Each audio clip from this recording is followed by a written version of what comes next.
بسم اللہ الرحمن الرحیم۔ ناظرین السلام علیکم۔ آج ہے 29 دسمبر سال 2019 اور دن ہے آج اتوار کا۔ آپ دیکھ رہے ہیں صابر شاکر یوٹیوب چینل۔ آج بھی کچھ امپورٹنٹ خبریں ہیں۔ ایک تو ہم نے کل آپ کو ایک خبر دی تھی کہ شاید اکاؤنٹیبلٹی کا جو پروسیس ہے وہ رول بیک ہونے جا رہا ہے۔ اس کا ایک اس کے بارے میں ایک مزید ایک اچھی خبر وہ آپ کو کنوے کریں گے۔ اور کل جو بات کی گئی تھی آج پھر بات ہوئی ذمہ دار لوگوں سے، وزیر اعظم آفس میں بھی بات ہوئی، لاء ڈپارٹمنٹ میں بھی بات ہوئی، اور اصل جو مسودہ ہے وہ آیا، یعنی کہ جو پہلے تھا وہ تجویز کردہ تھا، جو فائنل مسودہ جو اس وقت قانون بنا ہے وہ بتائیں گے، اور اس سے ہم آپ کو بتائیں گے کہ یہ جو اکاؤنٹیبلٹی اور احتساب جو ہے وہ مزید سخت ہوگا یا اس میں نرمی آئے گی۔ اور دوسری جو سب سے بڑی خبر وہ ہے جناب وہی بات ہم آپ کو اس میں مزید ایک فالو اپ سٹوری دیں گے کہ کوالالمپور سمٹ، اس میں پاکستان کو باوجود دباؤ ڈالا گیا، وہ شرکت نہیں کر سکا تھا کوالالمپور میں، تو اس لیے سعودی عرب کے ساتھ یو اے ای کے ساتھ معاملات تھوڑے سے سنجیدہ ہوئے ہیں اور پاکستان کو منانے کی کوششیں بھی کی جا رہی ہیں۔ تو اس کا ازالہ کیسے کیا جائے گا، سعودی عرب نے کیا پیشکش کی ہے اور یو اے ای نے کیا پیشکش کی ہے، عرب کنٹریز کی طرف سے کیا پیشکش آئی ہے پاکستان کو کہ ناراضگی دور کریں اور ہم آپ کو سپورٹ کرنے کے لیے تیار ہیں، اس کے بارے میں بھی آپ سے کچھ اہم انفارمیشنز شیئر کروں گا۔ لیکن سب سے پہلے آپ سے ریکویسٹ ہے کہ آپ چینل کو سبسکرائب کر لیں اور ویڈیو پسند آئے تو لائک ضرور کیجئے، اور ساتھ ہی ساتھ بیل آئیکن کو کلک کر لیں تاکہ آپ کے پاس تمام اپڈیٹس جو ہیں وہ بر وقت اور صحیح طور پہ پہنچتی رہیں۔ تو جناب سب سے پہلے امپورٹنٹ خبر لیتے ہیں سعودی عرب کی طرف سے۔ ہم نے آپ کو بتایا تھا، آپ پچھلی ویڈیوز اگر سن لیں اس موضوع سے متعلق تو زیادہ بہتر ہوگا، رپیٹ نہیں کرتا میں، ان شارٹ بتاتا ہوں کہ کوالالمپور سمٹ ہونی تھی، گروپ آف 7 کا ایک آئیڈیا تھا اور پاکستان اس میں شریک ہونا تھا، اور اس میں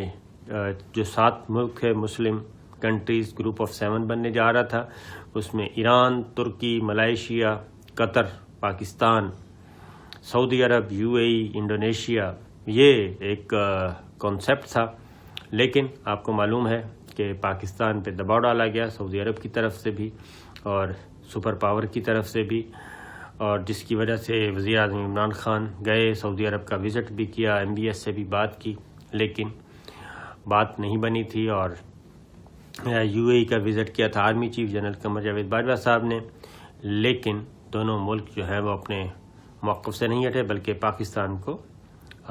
پہ دباؤ ڈالا گیا شدید ترین، اور وہ ترکی کے صدر طیب اردوغان نے بتا دیا تھا کہ کیا دباؤ تھا۔ اس لیے میں کہہ رہا ہوں پچھلی ویڈیوز اگر آپ نے سنی ہوں گی تو آپ کو بہت اچھی طرح اندازہ ہو جائے گا کہ میں کیا بات کر رہا ہوں۔ لیکن جناب اگلی بات یہ ہے کہ سعودی عرب کے وزیر خارجہ آئے تھے اور پاکستان کا غصہ شدید ترین تھا اور پاکستان کا غصہ جو ہے وہ بجا بھی تھا۔ تو سعودی عرب کے وزیر خارجہ آئے تھے خاص پیغام لے کے سعودی قیادت کی طرف سے کہ جناب ہم آپ کا ازالہ کرتے ہیں، صورتحال کو معمول پر لاتے ہیں، اور پاکستان ایک بہت اہم ملک ہے اور جو کوالالمپور سمٹ میں شریک نہیں ہو سکے، کیونکہ اس کی ریزن یہ تھی کہ گروپ آف 7 کی ضرورت کیوں پیش آ رہی تھی۔ وہ اس لیے آ رہی تھی کہ او آئی سی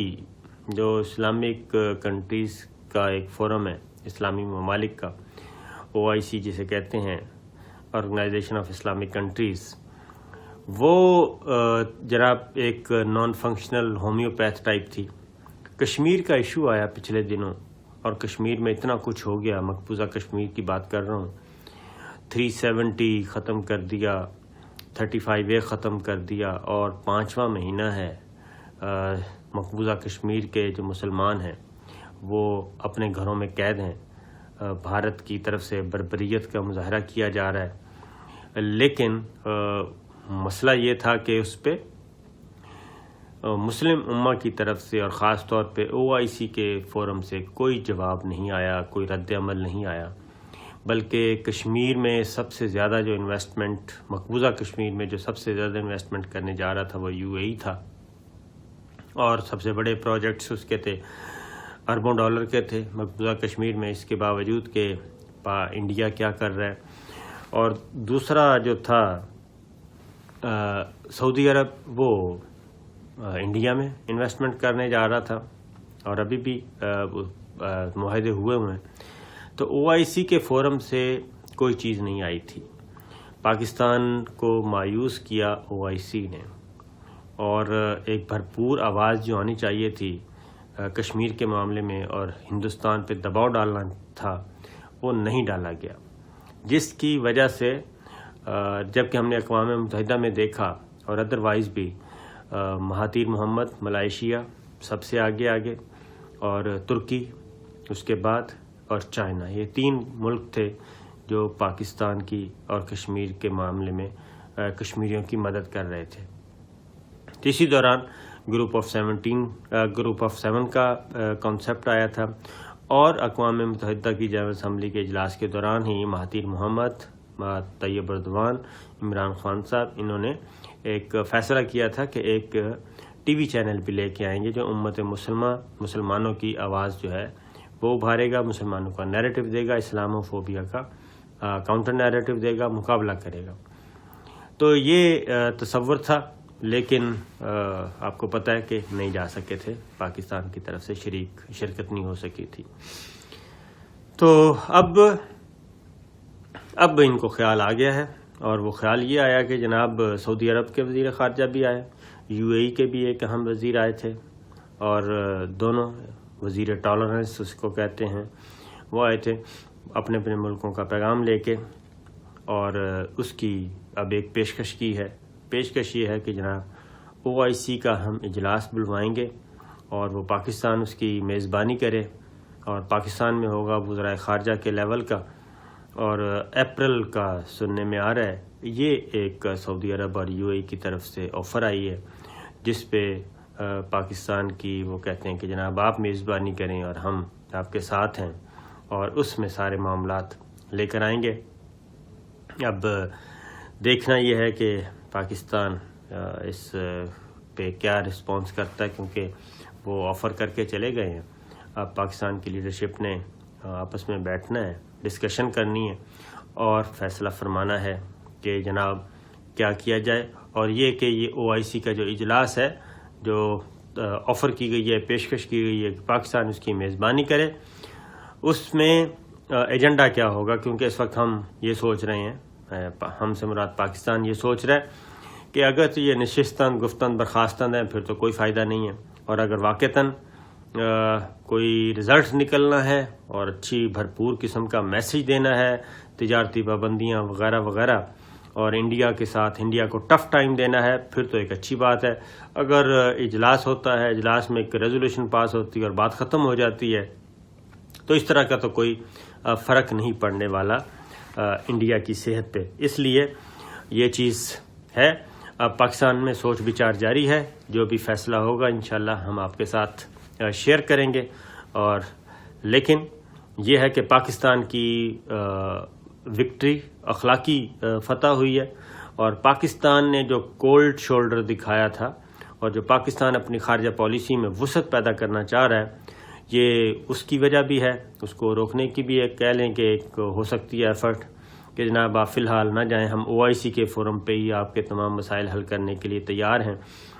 تو پاکستان کی ایک کیا کہنا چاہیے کہ پاکستان نے جو ایک غم اور رنج کا اظہار کیا تھا، اس کا میرا خیال ہے کہ اثر ہوا ہے عرب کنٹریز کو،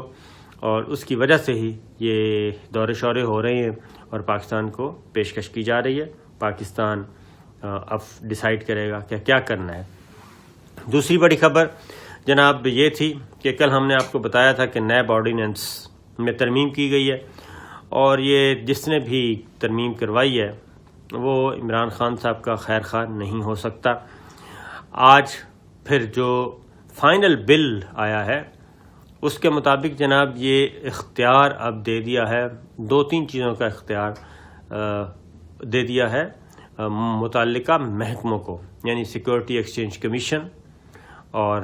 اسٹاک ایکسچینج میں کوئی گڑبڑ ہوتی ہے، منورنگ ہوتی ہے، مینپولیشن ہوتی ہے تو security exchange commission, FIA، FPR، ANF، ان ڈپارٹمنٹس کو، ان محکموں کو یہ اختیار دیا گیا ہے کہ ٹیکسیشن کے متعلق، محصولات کے متعلق، لیویز کے متعلق جو مقدمات ہوں گے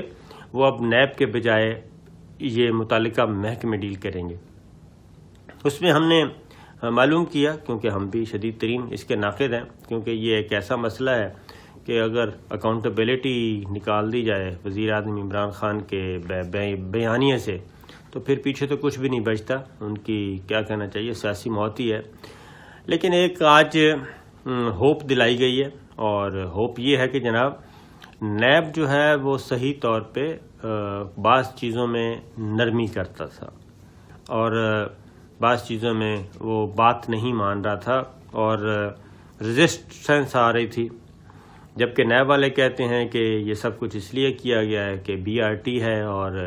مالن جبہ ہے اور کچھ PTI کے KPK کے مقدمات ہیں، ان سے ان کو بچانا تھا۔ لیکن دوسری جانب جو وزیر اعظم آفس کہہ رہا ہے اور PTI والے کہہ رہے ہیں، وہ کہہ رہے ہیں کہ نہیں، اس سے یہ ہوگا کہ اب شارٹ کٹ ہوگا، FIR کا اندراج اور فوری طور پہ جناب مقدمہ درج اور سب کچھ ہوگا ٹیکس چوری کو روکنے کے لیے، کیونکہ نیب کا جو پروسیجر ہے، پہلے انکوائری ہوتی ہے، پھر انویسٹیگیشن ہوتی ہے، پھر ریفرنس ہے، وہ ایک لمبا پروسیجر ہے۔ اس میں یہ ہے کہ اگر ٹیکس چوری کا معاملہ ہے، لیویز کا مسئلہ ہے، محصولات کا مسئلہ ہے، اگر یہ ساری چیزیں آتی ہیں تو پھر جناب کوئی ایشو نہیں ہے۔ یہ تمام محکمے جو ہیں، FPR بھی، FIA بھی، اور security exchange commission of Pakistan بھی، ANF بھی، یہ جتنے بھی محکمے ہیں یہ سارے کے سارے براہ راست وزیر اعظم اور ایگزیکٹو کے کنٹرول میں ہیں، اور ان سے احتساب کا عمل جلدی ہوگا۔ اور ابھی تک اپوزیشن کو سمجھ نہیں آ رہی، لیکن جب ان محکموں نے براہ راست کارروائی شروع کی تو تب سمجھ آئے گی۔ لیکن دیکھتے ہیں کہ اگر تو واقعتاً ایسا ہے پھر تو بہت اچھی بات ہے، اور اگر ایسا نہیں ہے تو پھر جیسا کہ ہم نے پچھلی ویڈیو میں بتایا تھا کہ یہ عمران خان صاحب کے ساتھ جس نے بھی کی ہے دشمنی کی ہے۔ تو اگلی ویڈیو کے ساتھ پھر حاضر ہوں گے، اجازت دیجیے، اللہ حافظ۔